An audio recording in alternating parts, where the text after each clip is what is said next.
Hello friend, एनबीकेजीएस class में आपका स्वागत है।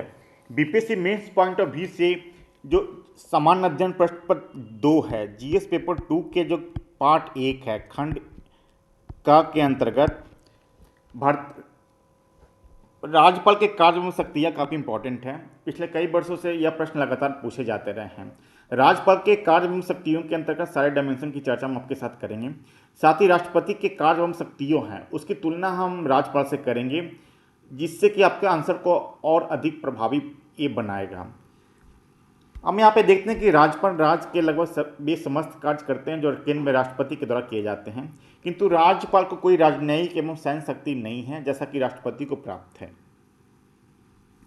हम मुख्य रूप से जो चार जो कार्य एवं शक्तियाँ उसकी हम चर्चा करेंगे। कार्यपाल का संबंधी शक्तियाँ, विधायक का, वित्त एवं न्यायपाल का, साथ ही साथ विवेकाधिकार संबंधी शक्तियाँ, जो कि इसमें भी दो कंडीशन है जो कि संविधान के द्वारा दिया गया है। दूसरा है जो परिस्थिति ऐसा उत्पन्न हो जाती है जिसमें कि राज्यपाल को स्वयं विवेक के आधार पर निर्णय लेना पड़ता है।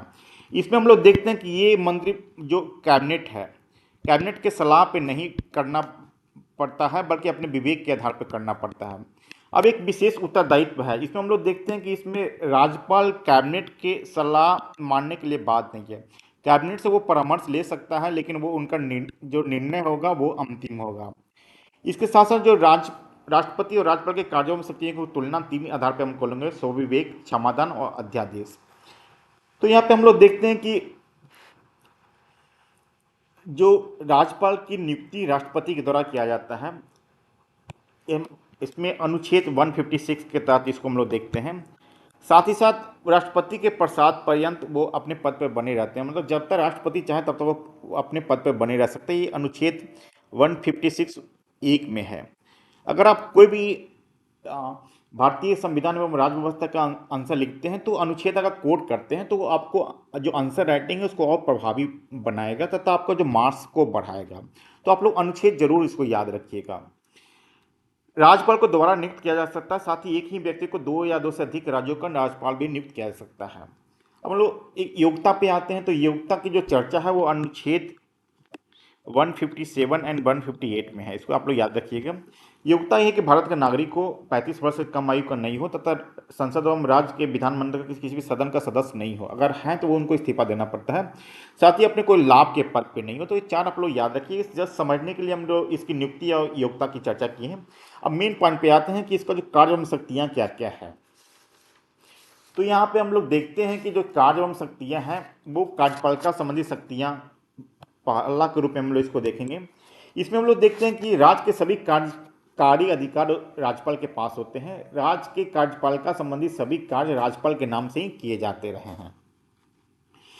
यहाँ पे हम देखते हैं कि मुख्यमंत्री की नियुक्ति करना तथा उनके सलाह पे अन्य मंत्रियों की नियुक्ति राज्यपाल के द्वारा किया जाता है। साथ ही साथ जो बर्खास्ती होती है वो भी राज्यपाल के द्वारा किया जाता है। यहाँ पे हम देखते हैं कि राज्य के महाधिवक्ता तथा राज्य के कुलपतियों को नियुक्ति भी राज्यपाल के द्वारा किया जाता है। यहाँ पे राज्य लोक सेवा आयोग के अध्यक्ष एवं सदस्यों को राज्यपाल के द्वारा नियुक्त किया जाता है, लेकिन इसमें याद देखिए कि इसको हटा नहीं सकता है, हटा नहीं सकता है राज्यपाल। इस पर हटाने के लिए क्या होता है कि उच्चतम न्यायालय के प्रतिवेदन पर अगर कुछ निहरताएं के होने पर ही राष्ट्रपति के द्वारा हटाया जा सकता है। ये अनुच्छेद 317 में इसका वर्णन किया गया है। अब यह है कि उच्च न्यायालय के न्यायाधीशों की नियुक्ति में राष्ट्रपति के द्वारा राज्यपाल से केवल परामर्श लिया जाता है। अब हम किसी राज्य में, जो भारत में 6 ऐसे राज्य हैं जहां पे 2 विधानसभा तथा विधान परिषद है। एक है आंध्र प्रदेश, तेलंगाना, कर्नाटका, महाराष्ट्र, बिहार एंड यूपी। यहाँ पे जहाँ पे विधान परिषद होते हैं वहाँ राज्यपाल विधान परिषद के 1/6 सदस्यों को मनोनीत कर सकता है। ये अनुच्छेद 171 5 में इसका वर्णन है। इसको याद रखिए, हमेशा क्वेश्चन पूछे जाते हैं। जो कि साहित्य, कला, विज्ञान, सामाजिक सेवा तथा सहकारी आंदोलन से वो व्यक्ति प्रभावी हो। मतलब ये जो 6 क्षेत्र है उसमें इस क्षेत्रों में कोई ख्याति पर कोई काम किया गया हो। हम लोग यहाँ पे देखते हैं कि जो राष्ट्रपति के द्वारा भी राज्यसभा के लिए मनोनयन होता है, लेकिन वहाँ पे एक सहकारी आंदोलन नहीं है, बल्कि ये नहीं है, बल्कि साहित्य, कला, विज्ञान और सामाजिक सेवा है। लेकिन अगर हम स्टेट की बात करते हैं तो यहाँ पे सहकारी आंदोलन भी है। तो इसको ये सब राज्यपाल की जो शक्तियाँ दिया गया है। अब विधायी संबंधी शक्तियों को हम लोग देखते हैं तो अनुच्छेद 174 के तहत विधायिका का सत्र बुलाने, सत्रावसान करने तथा विधानसभा भंग करने का अधिकार राज्यपाल को दिया गया है। यहाँ पे 175 में कहा गया कि जो विधान सभा या विधान, जहाँ पे विधान परिषद है, वो विधायिका के किसी भी एक या दो सत्रों को संबोधित कर सकता है। जनरली क्या होता है कि जो चुनाव होते हैं, चुनाव के बाद जो पहला नवगठित जो पहला सेशन होता है, पहला जो सेशन होता है उसको राज्यपाल संबोधित करते हैं। सतह जब जब जो कोई भी जो नए वर्ष होते हैं, नए वर्ष के जो पहला सेशन होता है, जनरली जो बजट सत्र होता है, तो बजट सत्र का जो पहला दिन राज्यपाल एक या दोनों सदनों को संबोधित कर सकते हैं। एक है अनुच्छेद 213 के तहत अध्यादेश जारी कर सकता है राज्यपाल। यहाँ पे देखते हैं कि जब अध्यादेश तभी जारी किया जाता है जब विधानमंडल या उसके दोनों सदनों में से कोई भी सत्र नहीं चल रहा हो, तो अध्यादेश जारी सकता है। लेकिन ये अध्यादेश तभी तक प्रभावी रहेगा जब विधानसभा या विधान परिषद स्टार्ट होता है, उसके स्टार्ट होने के 6 सप्ताह तक वो प्रभावी होता है। इसके बाद अगर विधानसभा से अगर इसको प्रस्ताव पारित नहीं किया है तो ये निष्प्रभावी हो जाएगा। तो इसको आप लोग याद रखिए, निष्प्रभावी हो जाएगा।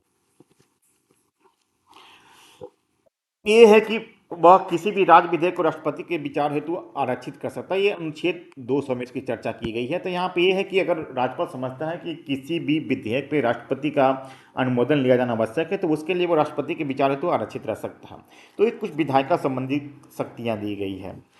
अब वित्त संबंधी शक्तियाँ हम लोग देखते हैं कि राज्यपाल या अनुच्छेद 202 में यह सुनिश्चित करता है कि राज्य का वार्षिक प्रतिवेदन, वार्षिक वित्तीय विवरण विधानमंडल में पेश किया गया, वो राज्यपाल के नाम से किया जा सकते हैं। अनुच्छेद 207 में कहा गया है कि धन विधेयक तथा अनुदान की मांगों की सिफारिशें करने की शक्ति राज्यपाल को है। साथ ही अनुदान मांग तथा कर संबंधी प्रस्ताव राज्यपाल के नाम पे ही मंत्रियों के अतिरिक्त और कोई पेश नहीं कर सकता है। विधानमंडल के उसकी पूर्वानुमति के, राज्यपाल के पूर्वानुमति के कोई भी वित्त विधेयक विधानमंडल में पेश नहीं किया सकता। इसको इम्पोर्टेंट आप लोग इसको याद रखिए। साथ ही साथ राज्य का जो आकस्मिक कोष, निधि कोष होता है, वो राज्यपाल के नाम पे ही होता है, राज्यपाल के अधिकार में होता है। राज्यपाल ही इससे अग्रिम निधि की निकासी कर सकता है। ये जो आकस्मिक निधि कोष होते हैं वो अचानक जो होने वाले ऐसे खर्च के लिए होते हैं जो राज्य विधानमंडल के अधिकार क्षेत्र में होते हैं। इसको थोड़ा आप लोग याद रखिए। अब न्यायिक शक्ति में हम लोग आते हैं तो न्यायिक शक्ति के तहत जो राज्यपाल को जो शक्तियां दी गई वो है कि जिला न्यायाधीशों तथा अन्य न्यायिक अधिकारियों को नियुक्ति, प्रोन्नति आदि मामलों में वो निर्णय लेता है। अनुच्छेद 163 में राज्यपाल को न्यायालय के द्वारा दंड दिए व्यक्ति को 3 तरह का वो कर सकता है, या तो दंड को क्षमा दे सकता है, क्षमादान कर सकता है, उसकी सज़ा को कम कर सकता है या सज़ा को बदल सकता है। लेकिन अगर मृत्यु दंड दिया गया हो, कैपिटल पनिशमेंट दिया हुआ तो न क्षमा नहीं कर सकता। इसको आप लोग याद रखिए। मृत्यु दंड की केस में वो क्षमा नहीं कर सकता, बल्कि केवल सज़ा को कम कर सकता है। तो ये यहाँ पे हम लोग देखते हैं कि जो राष्ट्रपति को जो न्यायिक शक्तियाँ उसकी तुलना में राज्यपाल को न्यायिक शक्तियाँ थोड़ा कम है। अब आते हैं विवेकाधिकार संबंधी शक्तियाँ। तो संविधान में राज्यपाल को कुछ विशेष अधिकार का वर्णन दिया गया जो किसका उपयोग वो विशेष परिस्थितियों में करते हैं। यहाँ पे विवेकाधिकार संबंधी शक्तियाँ हम लोग यहाँ पे देखते हैं कि जो कैबिनेट होता है, मंत्रिमंडल, उसके सलाह पे नहीं करता है, सलाह पे नहीं करता बल्कि अपने निर्णय के आधार, अपने विवेक के आधार पे वो करता है। तो यहाँ पे 2 तरह का, एक है संवैधानिक विशेषाधिकार और ऐसी परिस्थितियाँ उत्पन्न हो जाती है जिसमें उनको अपने विवेक के अनुसार काम करना पड़ता है। तो संवैधानिक विशेषाधिकार के अंतर्गत आता है इसमें संविधान के में प्रत्यक्ष तौर पे लिखे हुए संवैधानिक विवेकाधिकार दिया गया। जैसे राज्य में अगर संविधान के अनुसार अगर शासन नहीं चल रहा तो संवैधानिक संकट अगर उत्पन्न हो गया तो अनुच्छेद 356 के तहत वो राष्ट्रपति को रिपोर्ट भेज सकता है, उसमें अपना विवेक के अनुसार काम करता है, ना कि कैबिनेट के सलाह पे। अगर राज्यपाल को लगता है कि कोई भी विधेयक राष्ट्रपति के विचारार्थ रखना है तो उसको वो निर्णय वो सूद लेता है अनुच्छेद 200 के तहत। असम राज्य की खानों से प्राप्त होने वाली रॉयल्टी को जिला परिषद को सौंपना, इसको इम्पोर्टेंट थोड़ा याद रखिएगा। तथा असम तथा नागालैंड में आदिवासी क्षेत्र का प्रशासन चलाने तथा नागा विद्रोहियों पर नियंत्रण करने में वो अपना विवेक के पे कार्य करता है।